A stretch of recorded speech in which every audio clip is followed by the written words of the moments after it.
सच्चिदानन्दरूपाय कृष्णाय क्लिष्टकारिणे नमो वेदान्तवेद्याय गुरवे बुद्धिसाक्षिणे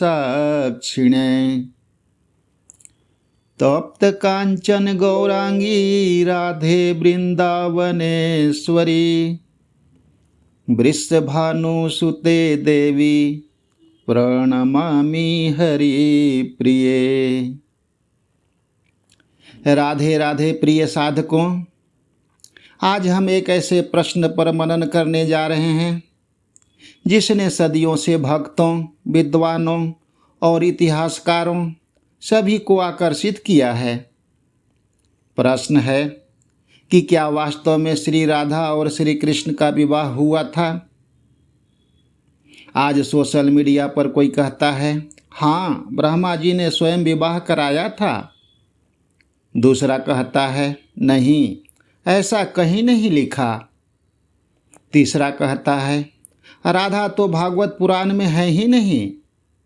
और चौथा कहता है, राधा और कृष्ण एक ही तत्व हैं, इसलिए विवाह का प्रश्न ही नहीं उठता। तो सत्य क्या है? आज का व्याख्यान किसी की भावना को ठेस पहुंचाने के लिए नहीं, बल्कि शास्त्र, इतिहास और आध्यात्मिकता, इन तीनों के प्रकाश में सत्य को समझने का एक विनम्र प्रयास है।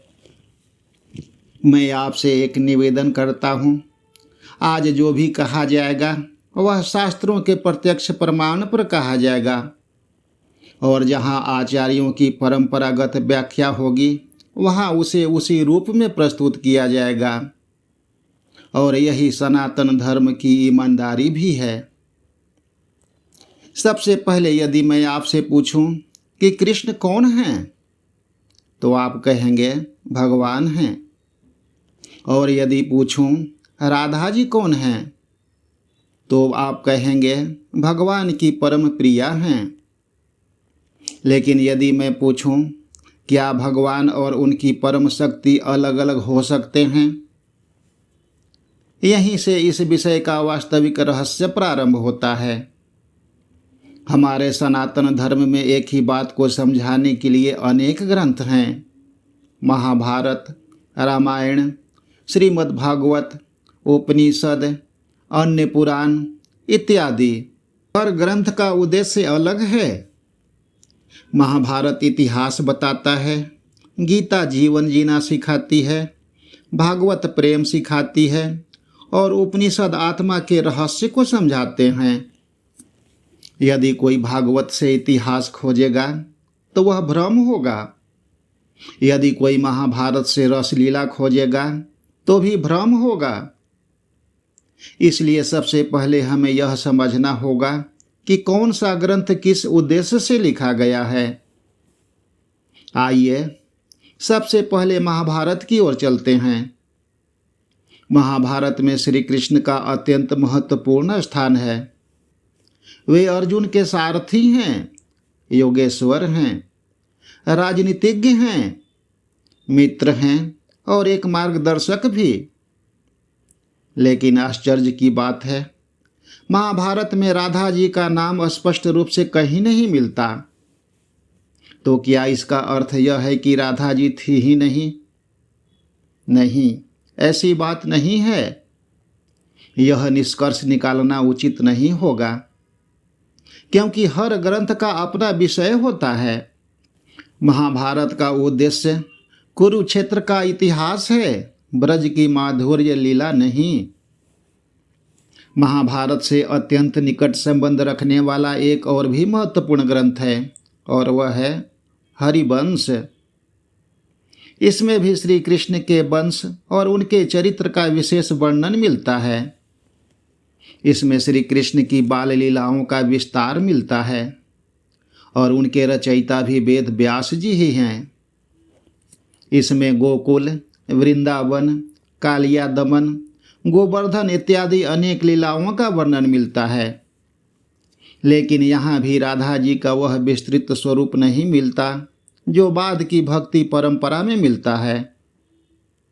अब प्रश्न और गहरा हो जाता है कि यदि महाभारत में नहीं, हरिवंश में नहीं, तो फिर राधा कहाँ पर हैं? तो चलिए अब चलते हैं श्रीमद् भागवत की ओर। यदि किसी ने कृष्ण के हृदय को सबसे अधिक समझा है तो वह है श्रीमद् भागवत पुराण। भागवत पुराण का 10वां स्कंध श्री कृष्ण की मधुर लीलाओं से भरा हुआ है। लेकिन यहाँ भी एक आश्चर्य है। राधा जी का नाम यहाँ भी प्रत्यक्ष रूप से नहीं आता। बहुत से लोग पहली बार यह सुनकर चौंक जाते हैं, लेकिन शास्त्र को जैसा है वैसा ही स्वीकार करना चाहिए। हर कृष्ण भक्त के मन में यह सवाल उठ सकता है कि क्या वास्तव में राधा जी भागवत में नहीं हैं? यही सबसे बड़ा रहस्य है।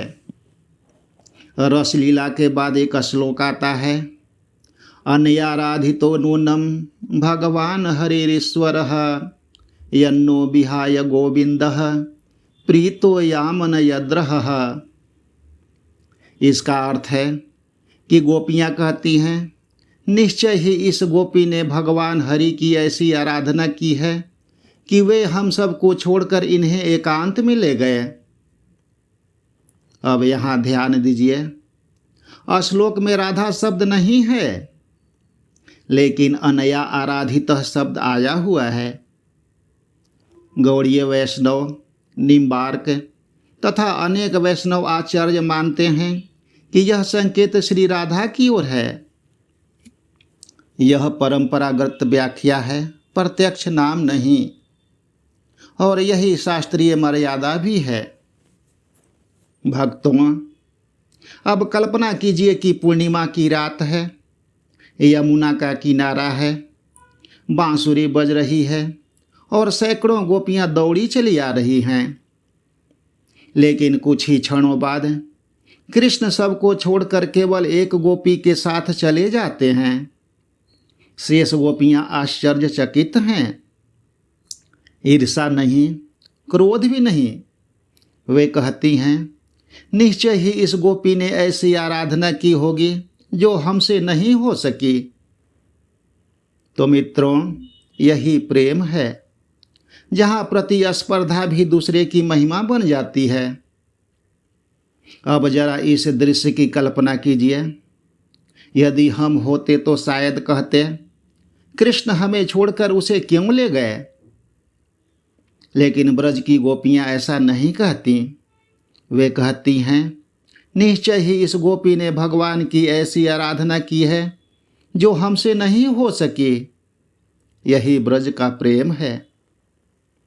संसार का प्रेम कहता है, भगवान मुझसे अधिक प्रेम करें, लेकिन ब्रज का प्रेम कहता है, भगवान जिसे भी प्रेम करें मैं उसी का महिमा गाऊंगा।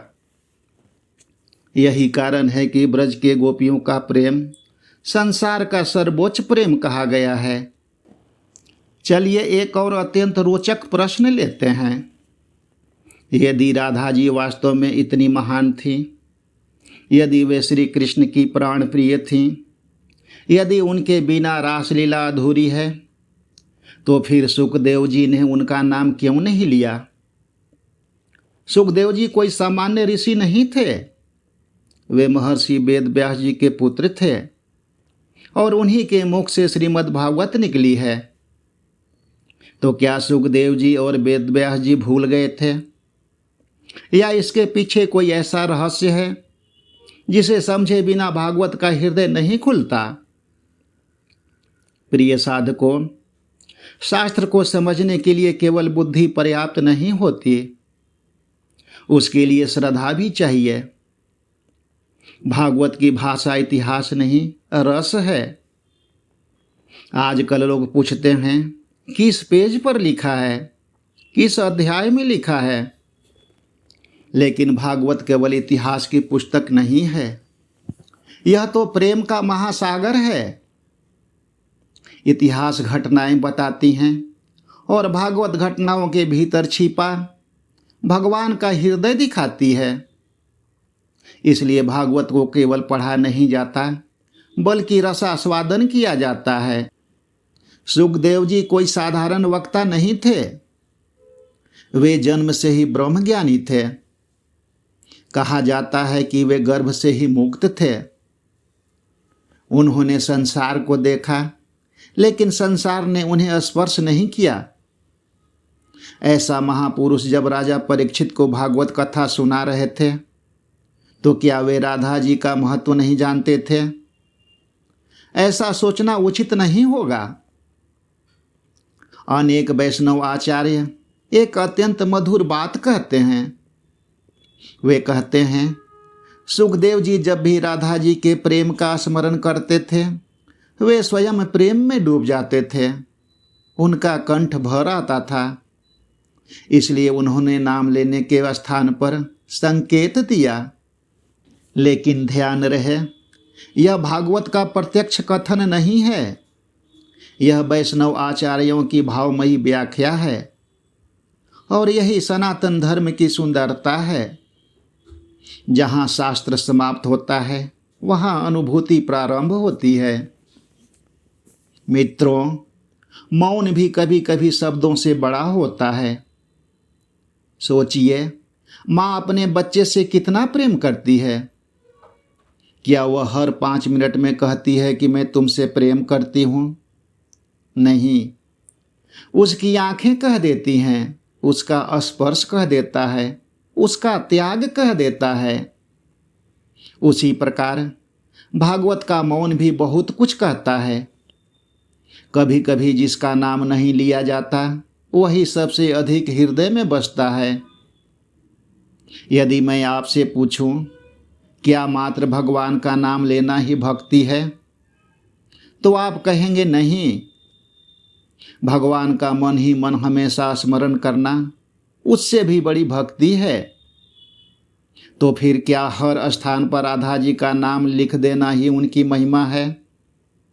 या फिर उनके प्रेम को हृदय में उतारना उनकी वास्तविक महिमा है?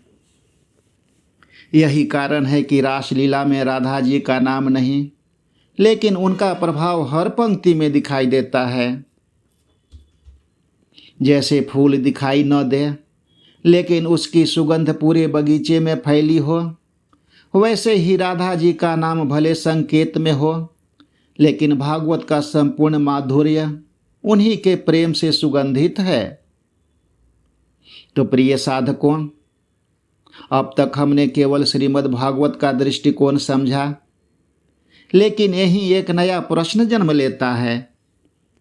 यदि भागवत में विवाह का वर्णन नहीं है, तो फिर यह कथा कहाँ से आई कि ब्रह्मा जी ने स्वयं राधा और कृष्ण का विवाह कराया? क्या यह किसी अन्य पुराण में लिखा है? क्या यह बाद की परंपरा है, या यह भी भगवान की किसी गूढ़ लीला का रहस्य है? आइए अब हम ब्रह्म वैवर्त पुराण की चर्चा करते हैं। अब तक हमने देखा कि महाभारत, हरिवंश और श्रीमद् भागवत पुराण में राधा कृष्ण के विवाह का प्रत्यक्ष वर्णन नहीं मिलता। तो फिर वह कथा कहाँ से आई जिसे आज करोड़ों भक्त बड़े प्रेम से सुनते और सुनाते हैं? तो उसका आधार है ब्रह्म वैवर्त पुराण। यह 18 महापुराणों में से एक है। इसके वर्तमान स्वरूप में श्री कृष्ण जन्मखंड में राधा कृष्ण तत्व का अत्यंत विस्तृत वर्णन मिलता है। यहीं पर एक प्रसिद्ध प्रसंग आता है कि ब्रह्मा जी ने स्वयं राधा और कृष्ण का दिव्य विवाह संपन्न कराया। लेकिन प्रिय साधकों, आगे बढ़ने से पहले एक बात समझ लीजिए। यदि हम किसी एक ग्रंथ को पढ़कर दूसरे ग्रंथ का खंडन करने लगें, तो हम शास्त्र को नहीं समझ पाएंगे। सनातन धर्म में अनेक ग्रंथ हैं और प्रत्येक ग्रंथ का उद्देश्य अलग है। इसलिए एक ग्रंथ का मौन दूसरे ग्रंथ के कथन का विरोध नहीं माना जाता। तो चलिए ब्रह्म वैवर्त कथा को विस्तार से जान लेते हैं। एक दिन की बात है कि वृंदावन का वन दिव्य प्रकाश से आलोकित हो उठा। चारों ओर मंद मंद हवा चल रही थी। यमुना की लहरें मधुर स्वर में गान कर रही थीं। कदम के पेड़ मानो स्वागत में झूम रहे थे। उसी समय भगवान श्री कृष्ण ने अपनी योग माया से दिव्य किशोर रूप स्वरूप धारण किया। उसी समय श्री राधा जी भी वहां प्रकट हुई। देवताओं सहित ब्रह्मा जी उस दिव्य लीला के साक्षी बने। ब्रह्मा जी ने भगवान की स्तुति की और वैदिक विधि से राधा और कृष्ण का पाणी ग्रहण कराया। विवाह संपन्न हुआ। देवताओं ने पुष्प वर्षा की, गंधर्वों ने गान गाया। किंतु यहीं पर इस कथा का सबसे अद्भुत रहस्य है। कुछ ही क्षणों बाद भगवान श्री कृष्ण पुनः बालक बन गए। माता जसोदा वहां आईं।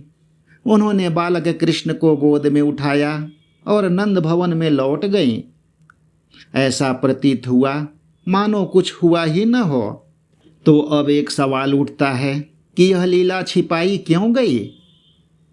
यदि विवाह हुआ था तो सबके सामने क्यों नहीं हुआ?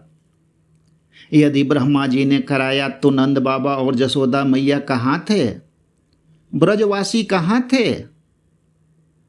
यही कारण है कि अनेक आचार्य इस प्रसंग को योग मायामयी दिव्य और नित्य लीला के रूप में समझाते हैं, न कि एक सामान्य सामाजिक विवाह के रूप में।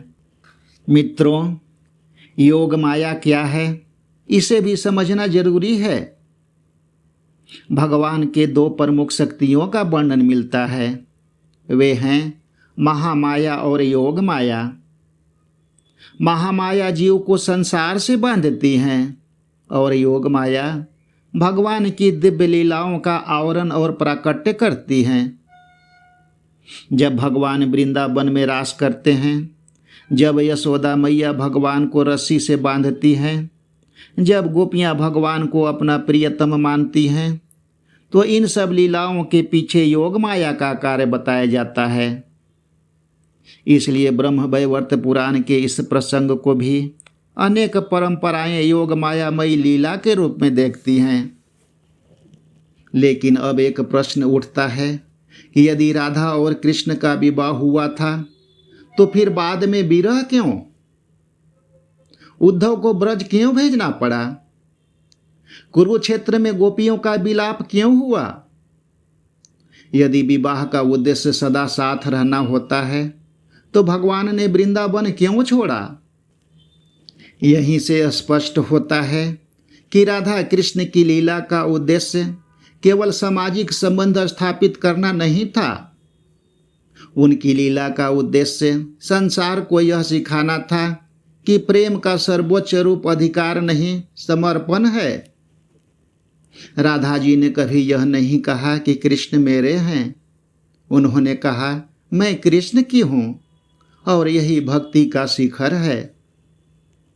तो प्रिय साधकों, अब तक हमने इतिहास और पुराण का पक्ष समझा, लेकिन अभी सबसे बड़ा प्रश्न शेष है। क्या वास्तव में भगवान और उनकी परम शक्ति के लिए विवाह शब्द पर्याप्त है? क्या राधा केवल कृष्ण की प्रेयसी हैं, या वे स्वयं भगवान की हलादनी शक्ति हैं? क्या राधा और कृष्ण दो हैं, या एक ही परम सत्य के दो दिव्य रूप हैं? तो इसी रहस्य को हम अगले भाग में वैष्णव आचार्यों के प्रकाश में समझेंगे। जब इस भक्तिपूर्ण प्रवचन का अगला भाग भी पूरी तरह सुन लेंगे तो इस प्रश्न का संपूर्ण उत्तर आपको मिल जाएगा और आप 100% आश्वस्त हो जाएंगे। तो इंतजार कीजिए, फिर मिलते हैं अगले एपिसोड में। तब तक आप सभी को जय श्री कृष्ण, जय हिंद, जय भारत।